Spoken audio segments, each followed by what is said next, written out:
on YouTube live, my reputable live stream. See if there's anybody coming on at the moment. I've had one or two people talk about, they want to chat about some books that we've been looking at, or how their meditation's going, or even their Muay Thai, the history of the Proud Peach Eye and such like. So wait for people to come on board and we'll see what's happening. Hope everybody's having a good time and staying safe. I've got my click and collect shop to pick up today. First time in 7 weeks it's taken to get on the list. I'm sure a lot of other people are experiencing the same problems as well. You've got a few things to talk about today. And there's Keith. Hiya Keith, how you doing, mate? Hope you're well and everything's good down in sunny Crawley. I believe that's where you are. If you've got any comments you want to make, Keith, any questions you want to ask, that's my job. I've got to come on here and start divesting myself of all this knowledge, if I can. Matt? Hiya, Matt. Welcome aboard. Let's have a look. Yeah. And Gavin, howdy. Hiya, Gavin, up in Ballata, up in sunny Scotland. It's not snowing up there, is it? It's always snowing. Whenever I come up to Ballata, it's snowing. So we've got Crawley, we've got Ballata, and we've got Monmouth. Oh, and Steve. Hiya, Steve. And Steve from Birmingham. How are you doing? So if you guys got any questions, anything you want to ask about, this is what this is all about. It's called a Q&A for a reason. I was going to say something else, not questions and answers. I was going to say, and yeah, I'll leave that to your imagination. Q&A. If anybody can come up with an interesting title for Q&A, that would be good. I thought of destinations, because we always seem, and Justin from South Wales, greetings and salutations. Sawadee cap, sawadee cap. It's a shame we can't see each other. Two-way cameras, that would be scary. So far, lots of Thai boxers. Great stuff. How did you get in? Oh, how did I get into NLP? Right. Okay, good question, Matt. So obviously, for those that don't know Matt, me and Matt ran some NLP courses in Birmingham a while back, and Matt was also a student of mine in the early 90s in my original full-time gym, and he was a skinny strip of a thing. So getting into NLP, yeah, mainly from a personal experience. I had some personal experiences that I need to deal with. Actually, it goes back a little bit before that. In 1984 to 1987, I was doing a drama degree at the University of Birmingham, name drop, Clang. And we were talking about language, and NLP actually did come up at that point. So there was some talk of NLP in terms of how we use sensory-based language to elicit responses in the audience. In other words, how to write good drama, and obviously how to act it. So that was actually my first moment when I was aware of NLP as a thing. But as Matt will tell you, NLP is not a thing. NLP is an attitude, and we'll come back to that at some point in the future. An attitude of curiosity that leaves behind it a trail of techniques. I wish I'd come up with that. I didn't. It was Richard Bandler. Okay. Both me and Matt have trained with Richard. So yeah, that was my first experience of NLP, was coming across NLP doing my drama degree. Then it had a resurgence in the early 90s when I had some personal experiences that I needed to deal with and used NLP. My wife at the time, who I later divorced, that could be another topic altogether, going through a terrible divorce. Speak to Bob. But seriously, she was a psychotherapist, a psychiatrist, working with eating disorders and post-traumatic stress disorder. And she said, "You're really good at this, get trained." So I got trained in NLP under Richard Bandler. Always go to the guy who developed the field, okay? It's like with Thai boxing, go to Thailand. If you want to learn Muay Thai, train with the Thais. That's not saying that there's a lot of British Thai teachers out there that aren't superb. There are, but only a few. Okay. Tony Moore, Tony Myers. So the two Tonys, they're the ones to really look at. Tony Moore and Tony Myers. So As expected, I've gone slightly off track. So that's how I got into NLP. First in drama, then second in personal experience, where I used NLP for myself. I used the book Frogs into Princes. Really good basic book on NLP. Can be a bit weird when you first read it and think, am I learning anything here? Well, actually you are. Bandler's method of writing is it works on the unconscious, let's just say that. It's very hypnotic. And there's lots of other material out there. I haven't got a copy of Frogs into Princes because I lent it out and I never got it back. So if anybody knows, anybody out there who's got my book, okay. When we're back training, as you know, I am starting. Oh yeah, prior PHI Crawley. Any tips to starting? Okay. Oh, hi, Bill. Just say hi to Bill and hi to Rabia. Yeah, I'm very well, Rabia. The meditation went really well last night. Thanks, Rabia. And Bill, good to see you on board, mate. Just answering a question that Keith had. Keith's saying when we're back training, as you know, he's starting the long-awaited prior PHI Crawley. So we've got a new branch opening up down in Crawley. Those who don't know Keith, he's got a long history of traditional martial arts, Chinese, Wing Chun, correct me if I'm wrong, but we don't hold that against him. I've got some good friends who teach Wing Chun. And he runs large groups down in Crawley. He's been part of the Prior PHI for a long while, but now he's getting back on board. When we're going back, we're opening the camp down there. So tips on setting up. Yeah. Don't spend too much money. If you're setting up a Thai boxing club, don't spend too much money. Work with what you've got, because you don't know how good an instructor you are until you start getting a large group of students. Okay?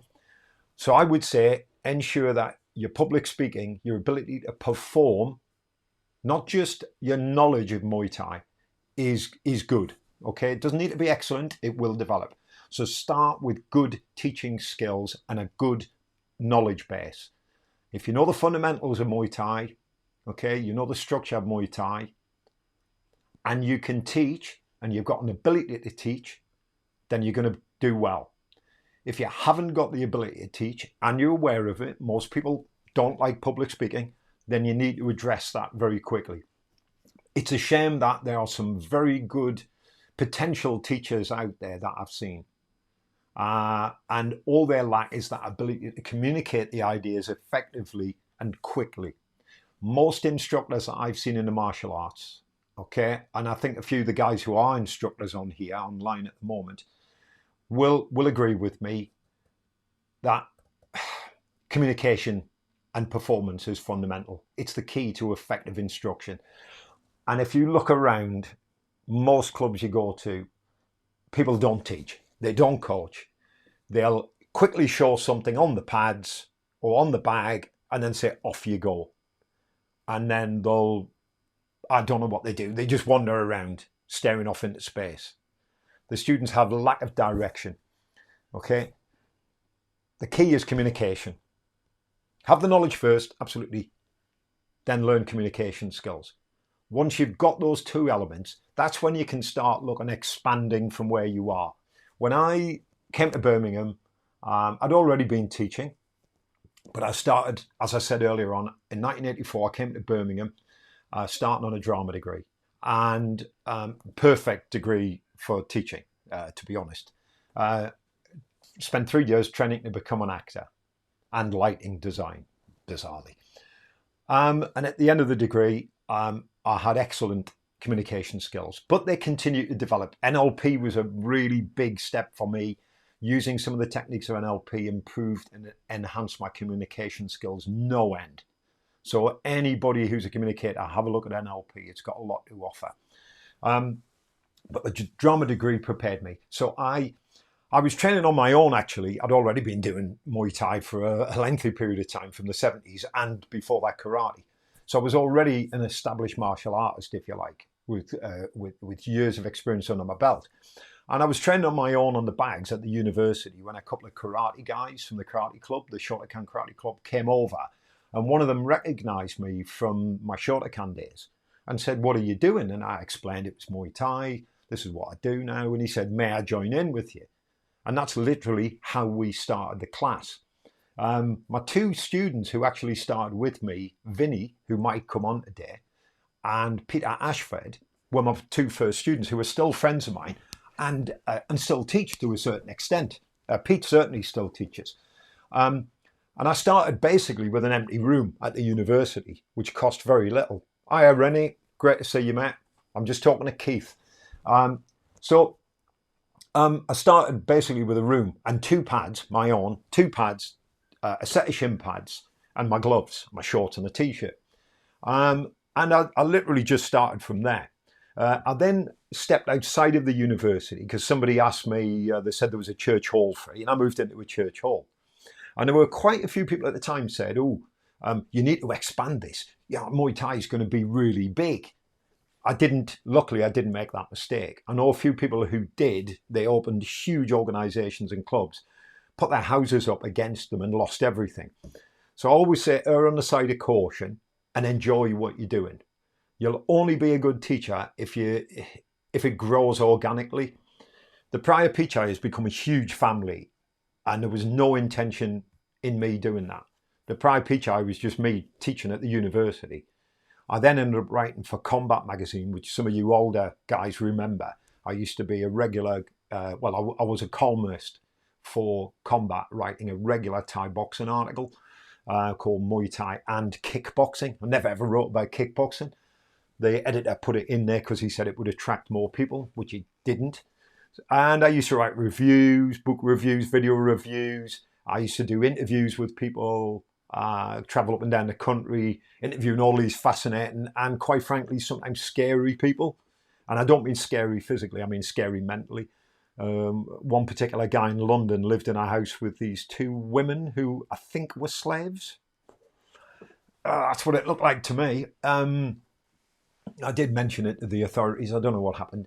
And it was an interesting time for me in the 90s.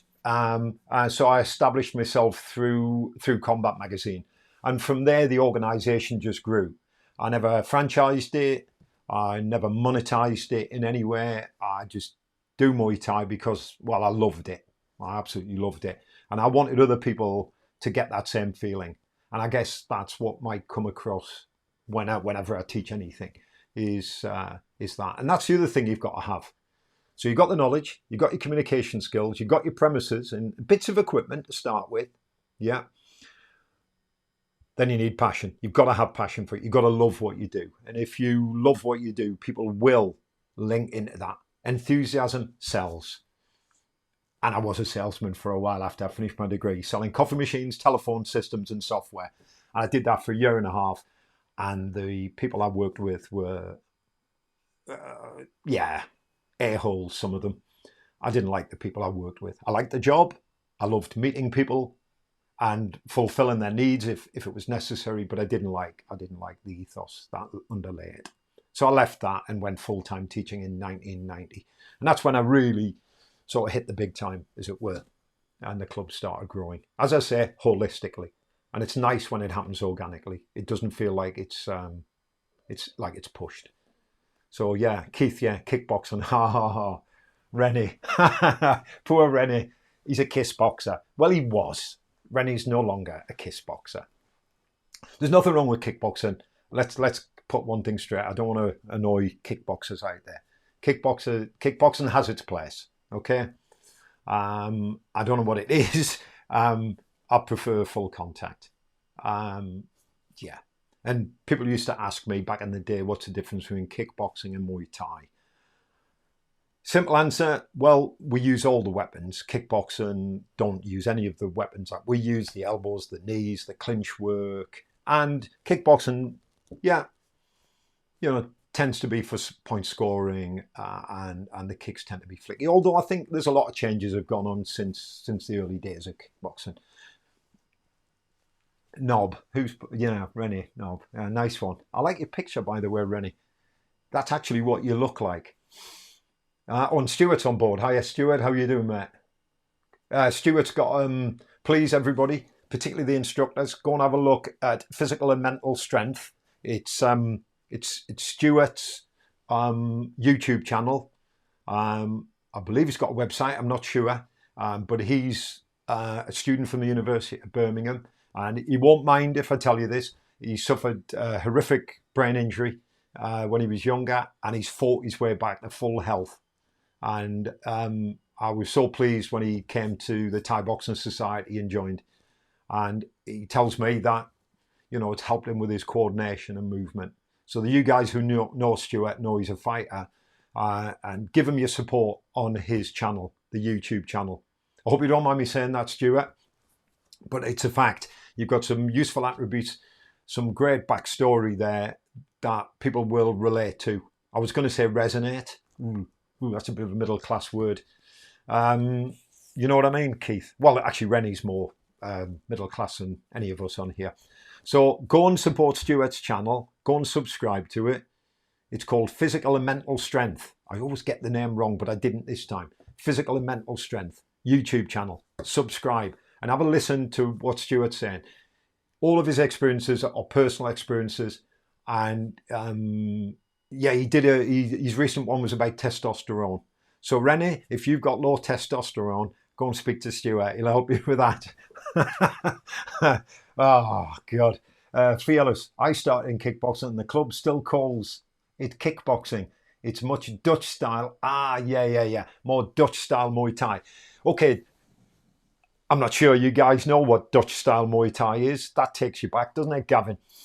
Gavin's one of my senior instructors who teaches up in Scotland. He's got a camp called Fearless. They're all mad.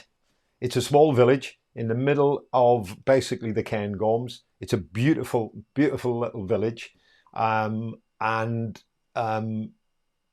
Fearless is run by Gavin, who's a crazy Kiwi.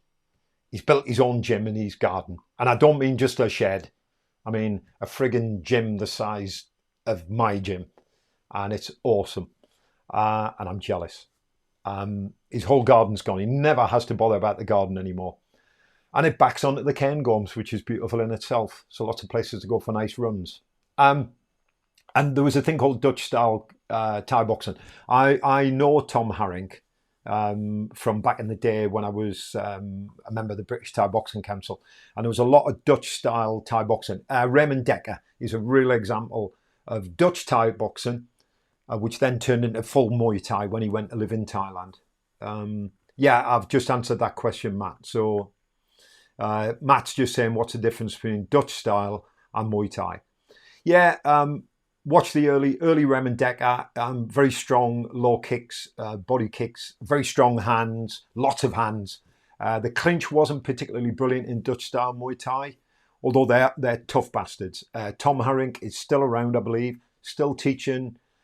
He's a friend of mine on LinkedIn, still teaching in Holland, and has produced, to be fair, some great fighters. The Dutch used to come over and fight the British Thai Boxing Council guys. Back in the day, there used to be some great battles. Tony Moore and me and John Ryan and who was a Louis Misha, Keith Granger, all these guys from back in the day. Robs. Yeah, there was a load of us out there. Some great fighters back in the day. Oliver Harrison, Phil Nurse, Sandy Holt. I don't know whether Sandy's on here, but Sandy Holt. Oh, Peter. Hiya, Peter. How are you doing from Wales? Oh, and Justin has said kickboxing is a knitting class. Okay, yeah, and I've just had somebody ping me. Right. So, yeah, there's the difference between Dutch and Muay Thai. Okay, strong fighters. Don't get me wrong, strong fighters. The Chakoriki was the name of the gym. I think it's probably still going, and I know Tom is still teaching in Holland, so I guess the Chakoriki camp is still going. Yeah, and Stuart saying crazy how literally no one thought I'd ever be able to do martial arts due to my balance. Yeah, Stuart's balance and coordination issues, yeah. And they seem to be improving, mate. I was watching you online the other night training, and everything comes to those who put the effort in. Do you know what I mean? Yeah, there is no failure, Stuart. Just feel feedback. Remember that? I was also going to say feel back. I guess that's the same thing. Since he took the leap and start the improvement, yeah. And I agree with that as well. I concur, Stuart. Muay Thai is a great, because it's using the whole body. This is what I feel. I've done lots of martial arts in my time, and I don't decry the skills of any good martial artist, but the standards have gone down, and I think effectively because of the monetization of the whole thing, the McDojos. Okay, if you run a McDojo, that's fine. It's not my bag. It's your thing, and if people want to pay for it, that's fine as well. But I was always taught that standards were the important thing. I started martial arts in the 60s. Okay, 1966, a long time ago. I was 10 years old. And a mate of mine, Murray, introduced me to karate, and I loved it and stuck with martial arts all my life. When it's done correctly, it doesn't matter what style you're doing. Okay, Wing Chun, karate, bagua, xingyi, taiji, maybe not taiji. Any of the good, strong, solid-based martial arts will give you a foundation. And it's that old question, isn't it? Who's the best fighter in the world? Well, it's not the martial art. It's the man or the woman. And I've seen some crazy women. Brings me back to, the olden days. We won't go there. No, it's down to the man. It's always the dog in the fight. Yeah, it's always down to that intent. If that person wants to kill you, it doesn't matter about their martial arts. They'll kill you. Okay? I think that's what you've got to remember. And as teachers, it's our responsibility to make it clear that most people, as long as they have a hole in their anus, they won't be fighters. And that's fine. You can still do martial arts and still get a lot out of it.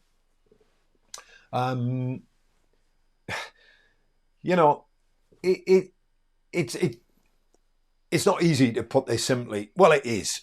If you're not training intent, then you're not training people to fight. Okay?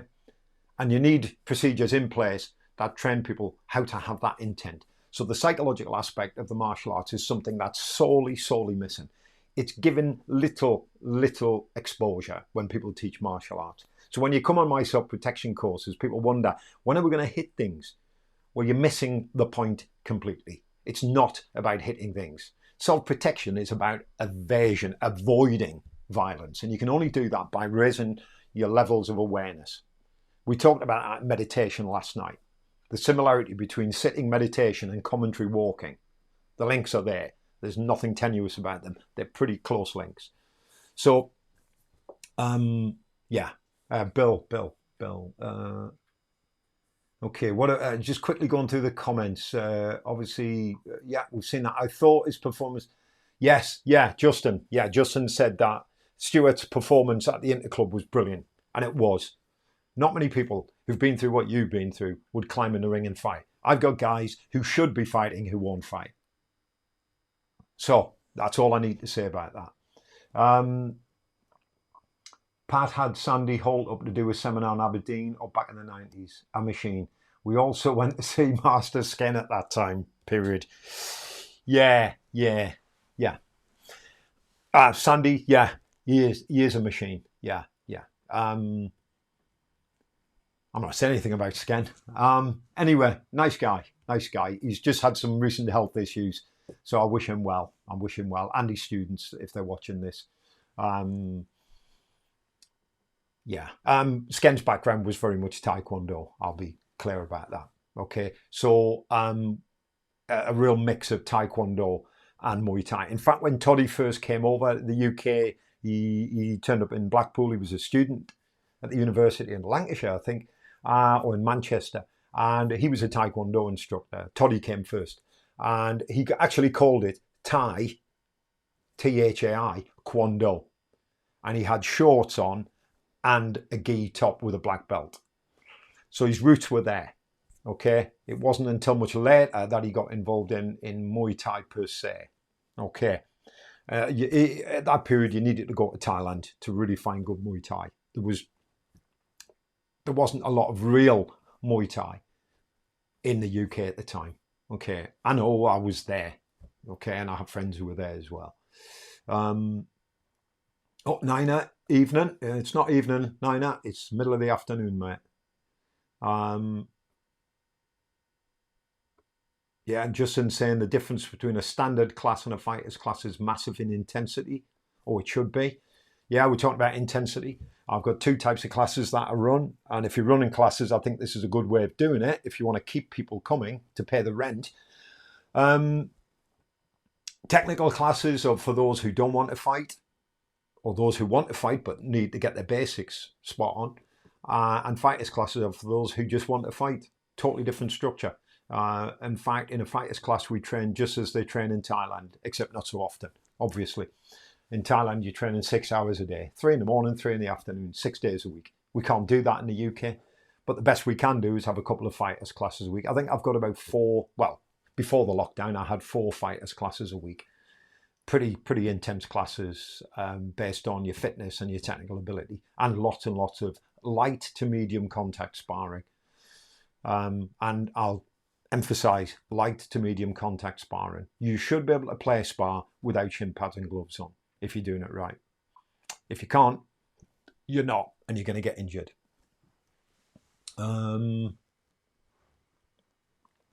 Anthony says he's got a 5-minute delay. Well, yeah, your ex-wife told me that, mate. Yeah, she told me about that.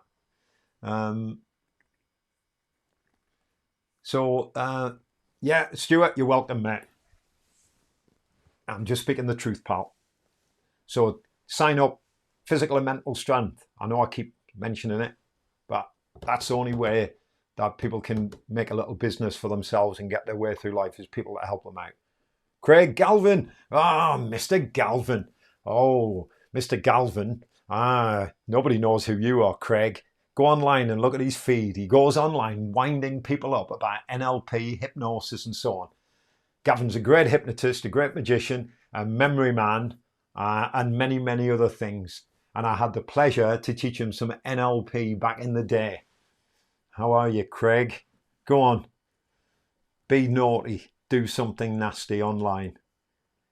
Him and Andrew Austin, and if you don't know who Andrew Austin is, shame on you. Him and Andrew Austin love to go online winding people up. Mainly people are into homeopathy, crystal healing, and other such nonsense. Yes, you. Moi. Yes, Craig. You're a funny man. And I mean funny peculiar. And I'm hoping you take that the right way. So, okay, Nina's got a 5-minute delay. Craig's online. He does know what I'm talking about. Has anybody else experienced a delay today? Or just a delay generally? I can help you with that as well. It's called procrastination. Yeah. In fact, not a single procrastinator would have come online anyway. So none of you guys are procrastinators because you made the decision to come on. And here you are. Keith, after we've been gone a while, where are the nearest prior Pichai clubs to pay a visit, say hello, and maybe participate in Interclub later on? For you, I would suggest going along the coast. I know it's a bit of a schlep. Probably, I don't know, an hour or so to Dorchester. They've got a really good club. Been well established for about 8 or 9 years now, maybe even 10 years. Dorchester's good. Or whack yourself up, come up to Birmingham. We'll be doing regular Interclubs. I mean, when we get back, it's going to be madness. People will be knocking 7 bells of shit out of each other. Can you say shit on YouTube? I just have. Yeah, so lots of things. And also, Keith, there's going to be a new website starting on Monday next week, I think it is, which has got all of the affiliate clubs, all of the clubs that are in existence now in the UK and abroad. And there'll be quite a few of them missing because quite a few camps aren't really supporting what we're doing now. So I'm taking them off the list. So if you're one of them and you got scared, please let me know. Okay. Quite a few of you have contacted me on Facebook and said, "Oh, you're having a cult." Not me, not me. No, not you. If I've told you it's not you, it's not going to be you. It's just that if you're not participating, there's no point in being part of the family. That's what our family's about. We all back each other up. Okay, so Keith, you'll be able to look on the Prior Pichai page on the new website, which will be called thehigherwaycode.com, which will encompass martial arts, meditation, NLP, and some miscellaneous stuff, some extras. Lots of stuff on there. Yeah, random question. Is it possible to hypnotize people into a regressed state or a trance? Everybody's in a trance. People are in a trance most of the time. The most difficult thing is getting them out of a trance. Okay, but yes, you can use these regressive states. I've got my own thoughts on this, and I'm sure Craig has as well. By regression, do you mean going back to past lives? Because quite honestly, I think that's a pile of shit. And I've used shit for the second time on YouTube. I don't know if there's a strike rate.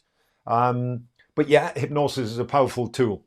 Not to make money, but it's useful to be able to alter your state to enhance some of your existing abilities. Okay? It won't make you any better at Thai boxing, but it'll change your approach to Thai boxing. It'll change your mental state prior to training. Okay? So don't think you can hypnotize somebody and turn them into David Beckham, for example. You know, there's a big thing in NLP about modeling excellence. Okay? If you don't have the actual skills, you've got nothing to enhance. What for me hypnosis does is allow people, it's to put ideas into people's heads to give them choices. That's what hypnosis is. So whenever you're talking to somebody and they're engaged with you in conversation and you put a suggestion to them and they act on it, you've just hypnotized them. There's nothing magical about hypnosis. It's very, very straightforward. And there's different levels of trance. Craig, yeah, okay, Craig, hijack it. Yeah, good man. Shame you can't come on and talk. I should get you on as a guest. Would that be hilarious? Would probably get struck off. I don't know from what.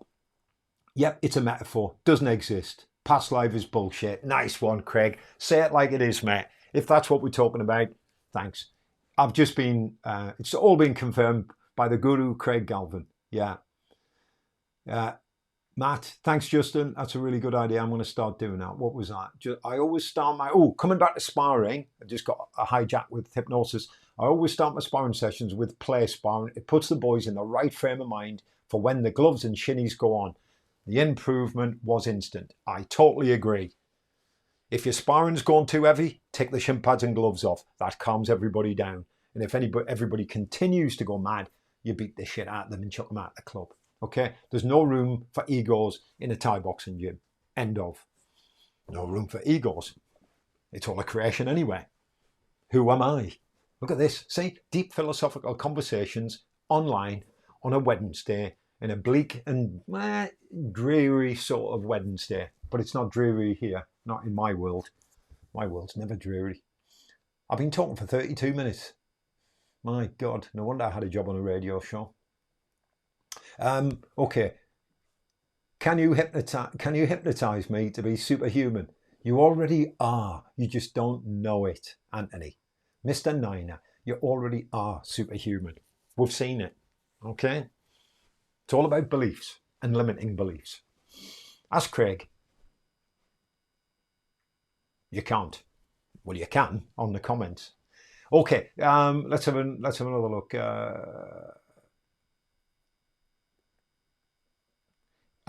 Peter saying, not sure, but I think Thailand Pinsent Chai's gym has closed for good due to COVID-19. Oh, you mean, Santai.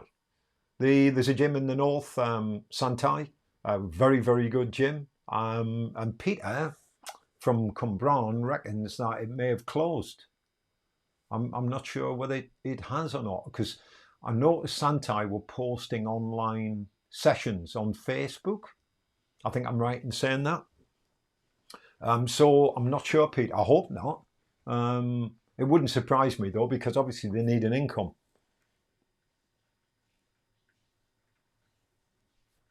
And Kaya says, does that imply you were subhuman before now? These comments are funny because they all get mixed up.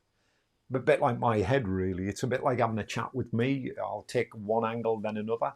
Hopefully, there's been some useful answers here to some of the questions that you've been posing, and it's good to get them. Yeah. We're starting to dry up in the comments phase. If that's the case, then I'll quickly tell you about what's to come in terms of the website.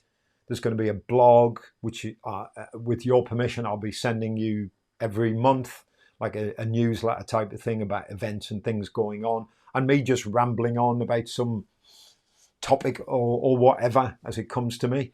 Yeah, so blog, website, obviously Facebook page, the YouTube channels, and a podcast. So you can listen in to me chunder on about all things the higher way code, hence the title. It's sort of like an eclectic mix of all the different crap that I've been involved in during my life. And as I always say, I don't claim to be an expert. Matt, other than Bandler, who else do you rate in NLP? Okay. Who do I rate in NLP? Okay. See, I've only really trained with Bandler, but from what I've read and what I've seen, I do like Grinder. Grinder was basically Richard Bandler's business partner in crime. The development of NLP came through those two individuals. Grinder, I think, takes a much more academic approach. And to be fair, I've seen quite a bit of his stuff. I think it's called Quantum NLP or something online. And one of his books, which I can put my hand on straight away because I know it's behind me. I think I talked about it the other day. Is Turtles All the Way Down. Prerequisites for Personal Genius. Okay, this book is a documentary with added notes and stories of John Grinder and Judith Delosia's 5-day seminar, Prerequisites to Personal Genius. According to this, the authors challenge you to re-examine the structures of your mind and the ways that all parts can be integrated into an internal dance, or dance if you're from down south. You will learn how the skills of genius are readily available for cultivating your own personal excellence. That makes it sound like a bit of a self-help book, but actually when you read it, it doesn't come across like that. Okay. Oh, that's amazing. Look what I found. Some of you guys might remember that. I don't know whether it's going to focus or not. It will focus in a moment. That, oh dear, it's making a fool of me. My DSLR camera with my very expensive lens hasn't even focused on this old business card. No, that is an old business card from back in the day. Prior Pitch on Muay Thai Camp International. It's even got my old number on and all my old affiliations to the BTBC, AMTAT in Thailand, IFMA in Thailand, EMTU Europe, WMTC and so on. It was actually keeping a place in my book Turtles All the Way Down. Okay, and the best Richard Bandler book, I think, is Transformations, which of course you can't get your hands on because it's gone out of print. And I think sells for about 300 quid or something on Amazon. Why do you hate self-help books? Never really read any, just curious. No, you have read a self-help book, Matt. The one that you're reading at the moment, the 12-step thing, okay? You'll find that a lot of these, I'm not going to say all of them because that's a generalization and we all know how dangerous they are. That's something we can talk about another time. Generalizations, deletions and distortions.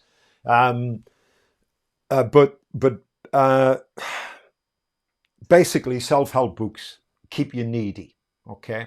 The whole function of these, there was a really good book and I must have talked about this book and it's called Sham. Here we go, down here. Okay, Sham, right? Read that. There you go, Sham. How the Gurus of the Self-Help Movement Make Us Helpless. It's a really good book written by an investigative journalist who went on a variety of these different courses, these self-help courses. And he talks at length about the people who put these courses together and how all they're doing is making you needy so you go back for more. This is always a case in therapy.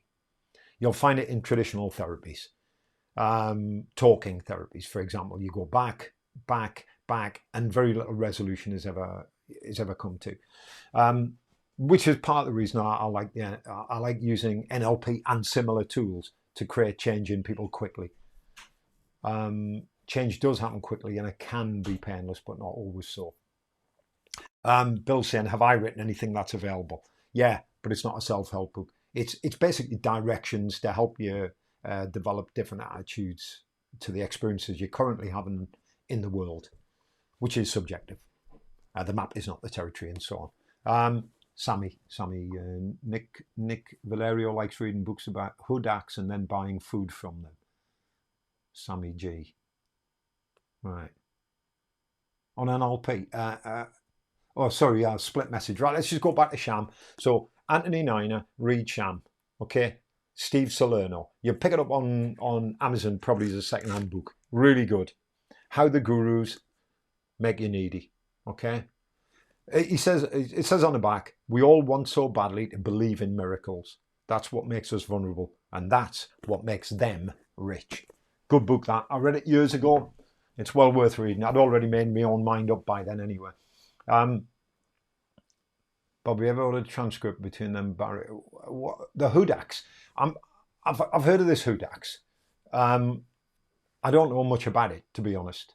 I haven't got a clue. And Sammy, I'm not sure who you are, but welcome aboard. And Blake, I must have met you before. Have you ever ordered a transcript between the barriers at the Hudaks franchise? No. As I say, guys, I don't really know about that. If you put some more comments, that might help me out a little bit. Bill, on NLP for us, Bob. Sorry. Split message. What was your original message, Bill? Or have I written anything? Yeah. Okay. If you go on the Patreon site and become a patron, the patreon.com, if you go on patreon.com and put in the highway code, that's my Patreon page. I'll tell you all about that later. But I've got a couple of downloadable books on there. One is on self-protection, but it's actually more to do with the mind than any physical stuff. And the other one is how to create a mindset that helps you achieve a little bit more. Okay, it's not self-help. It's very much about taking control of your own life, becoming the driver of your own bus, and putting things in perspective, and then creating choices for yourself. Okay, that's what it's about. Because most people at the moment, people who ask me, certainly, they have limited choices, so they feel that they need some advice. I don't give advice, I give direction. There's a difference.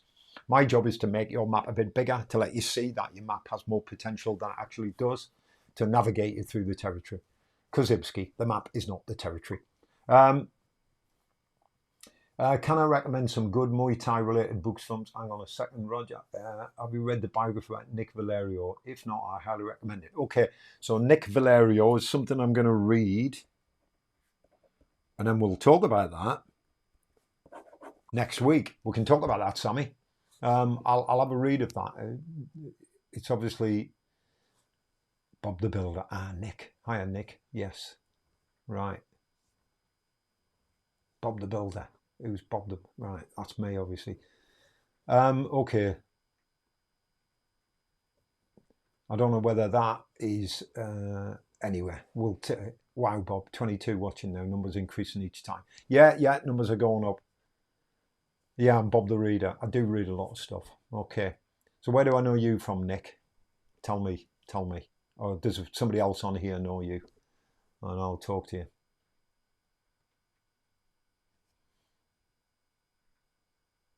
Right, the biography, Nick. Okay. Well, we'll have a look and see what you're all about, Nick. Could probably do that online. Craig, most self-help books are designed to keep going over certain techniques to manage an issue rather than how to recognize it and learn to move on from it with a different outcome. Yeah, in your humble opinion. No, that's what I was trying to say, wasn't it, Craig? That's all they do. Yeah. And you go over the techniques and realize that things don't work, so you go and see the man himself and he charges you thousands and thousands of dollars. Yeah, there's quite a few of them doing that sort of thing at the moment. And it's very, let's say, it makes a lot of money for those people. Fearless, missed half the chat. My boss had the audacity. So Craig had to have his lunch break interrupted by his boss online. I guess there's quite a few of you guys who are working online. I know Bill's working from home. Obviously, Craig's always worked from home. And Gavin, I didn't realise you were working from home, Gav. I thought you were still going to work. I thought you were a key worker. I'm not sure. So welcome aboard, guys. 22 people. That's really good. Okay. Like Chris Judd. Who's Chris Judd? Oh, all these people. I have no idea who they are. Probably never will. Probably never will. Do I like my hair bald? No, I wasn't born like. I was actually born like this. Actually, yeah. Hiya, Charles. Been lurking for a bit. Good old Charles. Ah, good. It's good to get comments on, Charles, and I can talk to you. Yeah, and I know you're there now. So hey, welcome aboard. I hope you're well. And did you get your dissertation done on Monday? That's what I want to know. And I'm sure you did. Right, Nina, you got to go. Yeah, I will keep up the good work. Keep posted, mate. Keep looking on Facebook and check out the new website next week, thehigherwaycode.com. Yeah, you're welcome aboard. It's good to see some of you guys anyway. And remember, guys, tomorrow night, for those who do Muay Thai with me, there's online training from 6 o'clock till 7. I'm also doing lots of one-on-one training for those that want to get involved in that, so you can get your sort of fix. Have you read the novel? We will have to wait. See, written by Geordie Bartel. On to the next. Oh, polished it off. Okay, good one, Charles.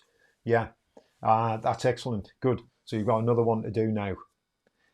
Yeah, I've actually got a big pile of shorts actually in at the moment. I had a big consignment come actually during the lockdown, and I've got another pile on their way. So I will have all the shorts. So yeah, you can still order them. Now, here's a question very few folk in the martial arts will answer me as touchy. Brain injury in Muay Thai due to head trauma. Anyone come across it? Actually, no, I haven't.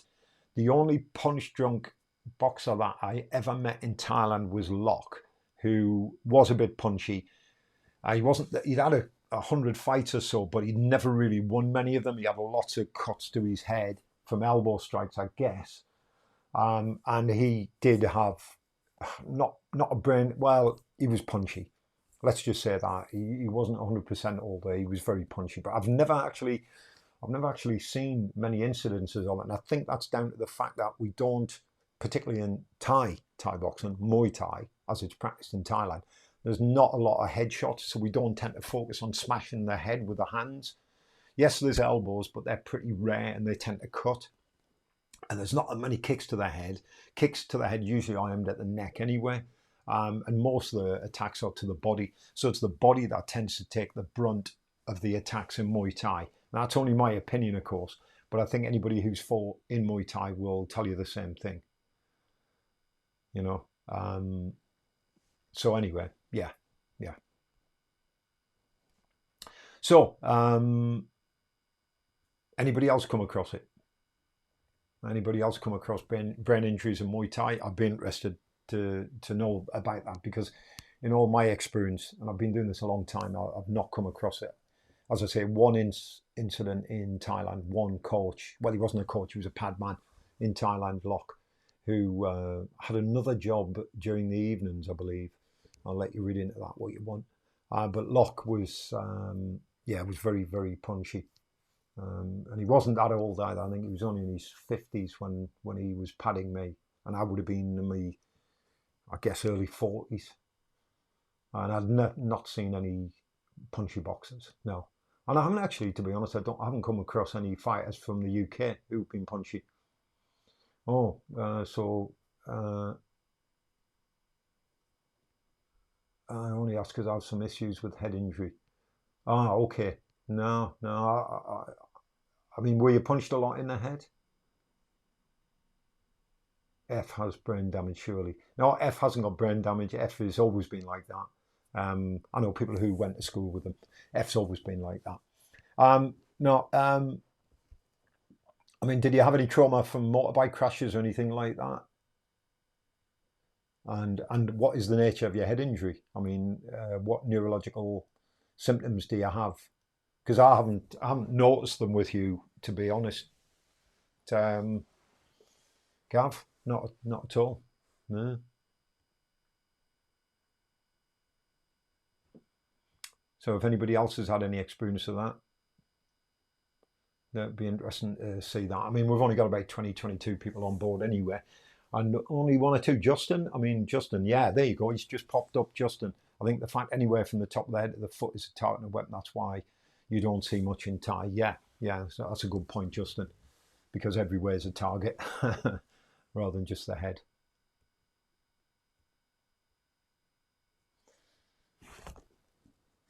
So I think we're sort of getting near to the end of the hour now. I know it tends to go on a little bit more, but it'd be interesting to see if there's any other comments at all. Anybody reading any books interesting? Okay, Stuart. Yeah, for some reason I don't know it's been hitting their head much. Now Stuart's somebody who's obviously had a serious neurological problem in the past with what I believe was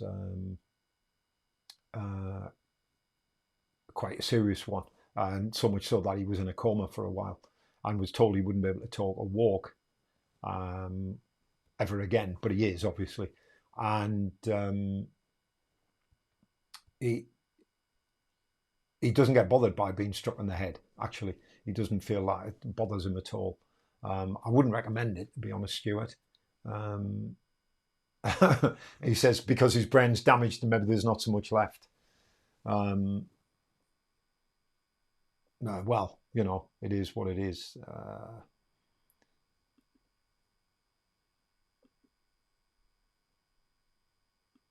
Okay, I'm just playing with the comments here. I can see that we've got about 97 comments or so and reactions. We've got one positive. I think, yeah, I don't know who Sammy is and his pals. It's all very interesting, lads. But it's not really going to go anywhere, is it? Because the comments aren't relevant to what we're all talking about. It'd be nice if we could make it sort of relevant, and it would be very good. Obviously, that's not going to happen. Yes.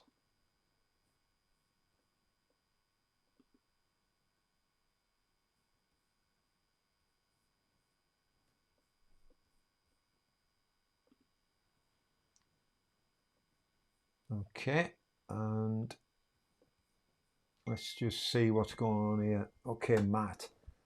Yeah, I think they are as well, Matt. I think you're spot on there, and they've just jumped on board. Yeah, yeah, I think so, and that's what I'm doing actually. Yeah, at this very moment, to be honest.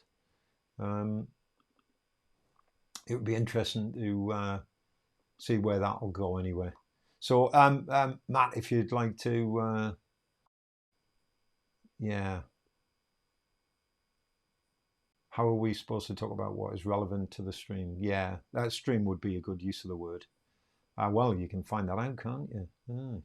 Yeah. Yeah, okay. Yeah, Gav, I shall see you soon, mate.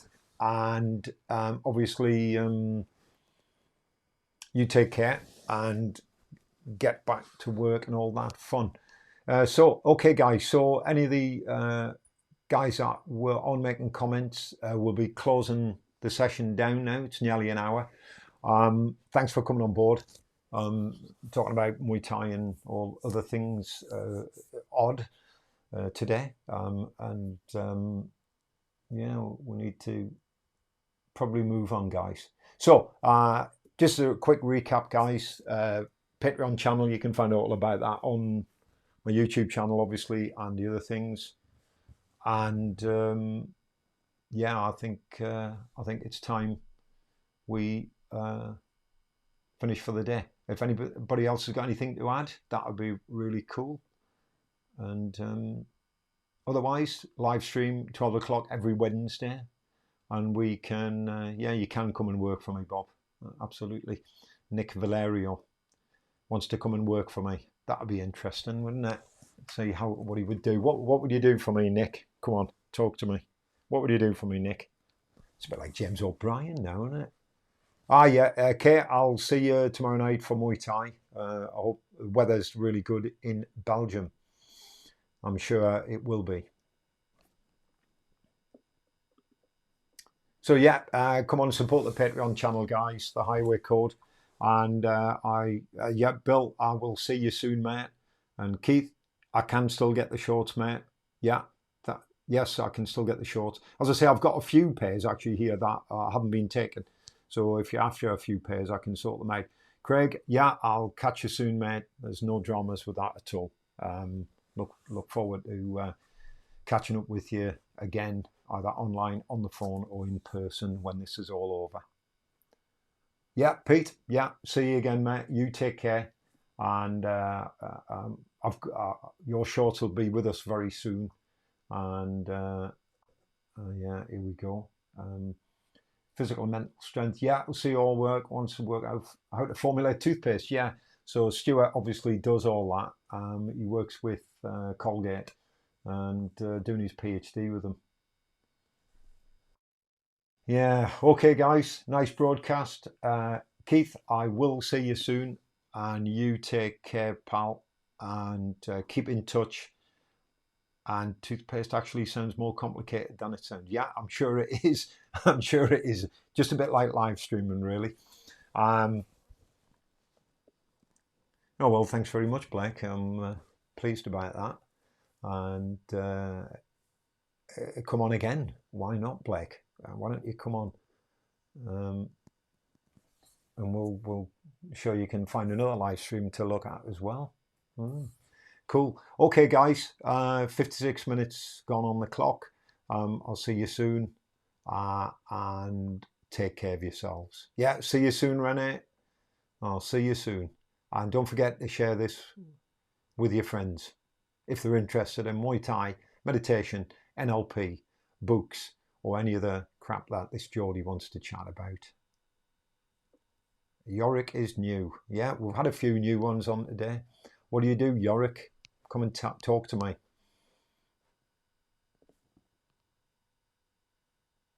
Very good. So Yorick's not going to say anything now, although he has just come online at the end of the stream. Maybe he's a friend of Blake's or Nick's or Felix. Yeah, it could be. That'd be an interesting little group. And see what you guys have got to say. Okay. Right, okay. So that's it, guys. Thanks for coming on. And I shall see you live streaming next week, or see you on the podcast and Facebook and YouTube. Okay, guys.